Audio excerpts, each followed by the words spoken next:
जगाना देश है अपना, जगाना देश है। से पुराने महोत्सव मैंने बताए, या जो पुराने महोत्सव भारत में जाने जाते हैं, सभी उत्सव जितने भी भारत में हैं अधिकतर फसलों पे आधारित हैं। फसल आने वाली होती है, पकने वाली होती है या आ चुकी होती है, उसकी खुशी में यहाँ उत्सव मनाए जाते हैं और साथ ही साथ सील का भी पालन किया जाता है। जैसा कि नाम है महासील रत्ती। महा माने होता है पाली में बड़ा, और सील आप जानते हैं कि सील बहुत सारे होते हैं। जो उपासकों के लिए हैं वो 5 सील हैं, भिक्खुओं के लिए 8 सील होते हैं, 10 सील भी होते हैं, 100 सील भी होते हैं, 200 सील भी होते हैं, और जो बड़े भिक्खु होते हैं या उससे ऊपर चले जाते हैं उनके लिए सारे सील मान्य होते हैं। सीलों की किताब है, विनय पिटक में सभी सील दिए हुए हैं। और रत्ती पाली में बोलते हैं रात को, यानी कि सील का जो पालन है, अगर आप ज़्यादा सीलों का, बड़े सीलों का पालन करेंगे रात में, तो उस उत्सव को बोलते हैं महासील रत्ती। महासील रत्ती में जो मनाना होता है उसके लिए जो सामग्री हम आपस में इकट्ठी करते हैं वो सारी की सारी प्राकृतिक है और सारी की सारी बिल्कुल नेचुरल है, जो हमें प्रकृति से प्राप्त होती है। जैसे उस समय यानी इस समय बेर आने वाले होते हैं। बेर की झाड़ियाँ पहले बहुत हुआ करती थी भारत के अंदर, और बेर छोटी झाड़ी से लेके बड़े बड़े पेड़ों पे लंबे बेल, गोल बेर, झाड़ी बेल, छोटे छोटे बेर बहुत आते थे, और ये वो सही समय है जब बेर एक साथ पकते हैं। तो बेर अधिकतर लिए जाते हैं, और साथ ही बेल पत्थर, यानी बेल पत्थर भी लगभग पकने को तैयार हैं। उनको देखा जाता था कि वो फसल कैसी है, और इसके साथ जो फसल कच्ची आने वाली है हमारी, उसको तोड़ के देखा जाता था कि उसमें दाने कितने पड़े हैं और उसकी क्या पोजीशन है। ये उसका सामान है। साथ ही एक कमाल की बात यह है, जो हमारे तमोली लोग हैं, तमोली का मतलब है तंबूल से बना हुआ है। तंबूल मतलब पान का पत्ता, यानी जो तमोली लोग हैं वो पान का पत्ता भी उसमें शामिल करते हैं। तो जितने तमोली लोग हैं पाली के हिसाब से, पाली में तमोली का मतलब है पान वाले और तंबूल का मतलब है पान। और साथ ही दीपक, यानी रोशनी के लिए एक दीपक, जैसे अत दीप भव में एक दीपक होता है। और 2 चीज़ें बड़ी खास हैं। एक जो फूल बताए जाते हैं वो धतूरे के फूल। धतूरा जो होता है आप सब जानते होंगे, मगर यहाँ धतूरा वो धतूरा नहीं है, यहाँ धुतांग से मतलब है।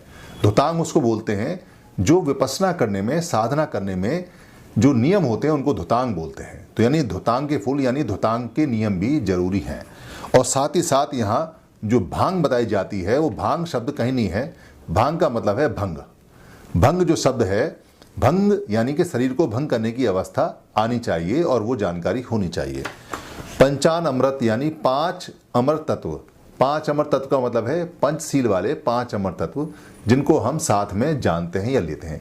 ये छोटी छोटी चीज़ें हैं जो नेचुरल चीज़ें हैं, और ये सारी की सारी आपके पास होनी चाहिए जब आप महासील रत्ती के लिए तैयारी करते हैं या महासील को पालन करने के लिए बैठते हैं, या उस साधना में या उस जो विपස්සना में जाते हैं उसके लिए। महासील जो रत्ती हैं ये हर महीने में एक बार जरूर आती है। पूरे भारत में 12 बार आती है, मगर जो फागुन के महीने में आती है, खास तौर से फागुन के महीने में जब काला पक्ष होता है। काला पक्ष मतलब जब जो चांद की रोशनी धीरे धीरे घटती है तब, और उसमें जो 14 डे होता है, यानी जो 14वां दिन होता है, 14 होती है, उस दिन में शाम से मनाई जाती है, और अगले दिन अमावस्या होती है, तब तक ये मनाई जाती है।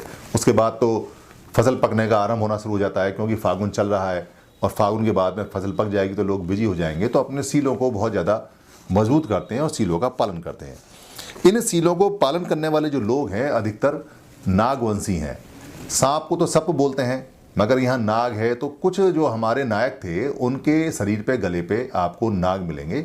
और हमारे जितने भी नायक सील का पालन करते थे या प्रमुख नायक जो भी थे, वो सारे के सारे नागवंशी थे, इसलिए नाग उनमें दर्शाया जाता है, नाग उनमें बताया जाता है।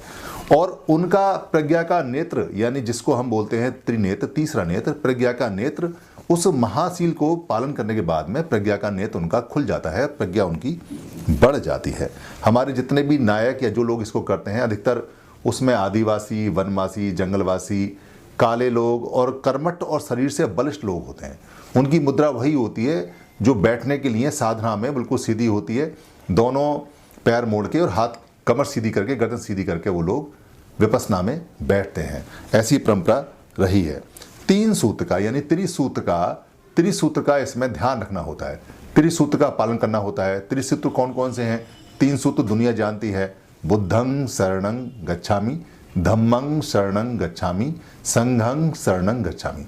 ये हर एक उस नायक को जो महाशिल रात्रि में बैठेगा उसको त्रिसूत्र, बाद में इसको त्रिशूल भी कहा, त्रिसूत्र का पालन करना जरूरी है और उसको जानना जरूरी है कि वो त्रिसूत्र 3 सूत्र कौन कौन से हैं। दीप धारण करना है। दीप क्या है? ठंडे प्रदेशों में दीप पाली भाषा में बोलते हैं दीपिका और दीपिको, यानी बाघ और बाघनी। उसकी जो खाल है उसको दीप भी बोलते हैं। दीप के 3 मतलब है पाली में। एक दीप वो होता है जो पानी के ऊपर टापू होता है, एक दीप वो होता है जिससे रोशनी होती है, और एक दीप वो होती है जो खाल होती है। यहाँ खाल से मतलब भी है क्योंकि खाल नीचे बैठाने के लिए और शरीर पे बांधने के लिए, खासतौर से ठंडे प्रदेशों में, क्योंकि हवाएं चल सकती हैं सुबह शाम में, वो चलती हैं। और तिब्बत के क्षेत्रों में तो अधिकतर ऐसा होता है कि वहाँ बिना खाल के विपश्यना करना मुश्किल होता है। अगर आप लेह जाएंगे और लेह में अगर आप एक रोड पर जाएंगे तो रोड का नाम है समकर रोड। समकर रोड है और वहाँ एक समकर गोम्पा यानी समकर मोनेस्ट्री, समकर बुद्ध विहार भी है। और वहाँ पे एक व्यक्ति बैठे हुए हैं जिन्होंने शेर की खाल यानी शेर की जो दीप है उसको नीचे बिछाया हुआ है और उसको लपेटा हुआ भी है, और वहाँ पे वो विपश्यना की अवस्था में बैठे हुए हैं और शेर पे बैठे हुए हैं। और वहाँ वाटर वर्शिपिंग भी होती है, यानी पानी की पूजा भी होती है। पानी की पूजा को हम समझ सकते हैं क्योंकि वहाँ पे बहुत ज़्यादा शुष्क मौसम होता है, ड्राई होता है, इसलिए वहाँ घरों के अंदर और वहाँ जितने भी गोम्पा होते हैं उनमें पानी ओपन करके रखते हैं ताकि जो ड्राईनेस है वो वेपोराइजेशन होता रहे, पानी का वाष्पीकृत होता रहे और पानी की नमी लगातार बनी रहे। इसलिए वाटर वर्शिपिंग वहाँ होती है। वाटर वर्शिपिंग बहुत पुरानी पद्धति भारत की है और ठंडे प्रदेशों में ये रहती है।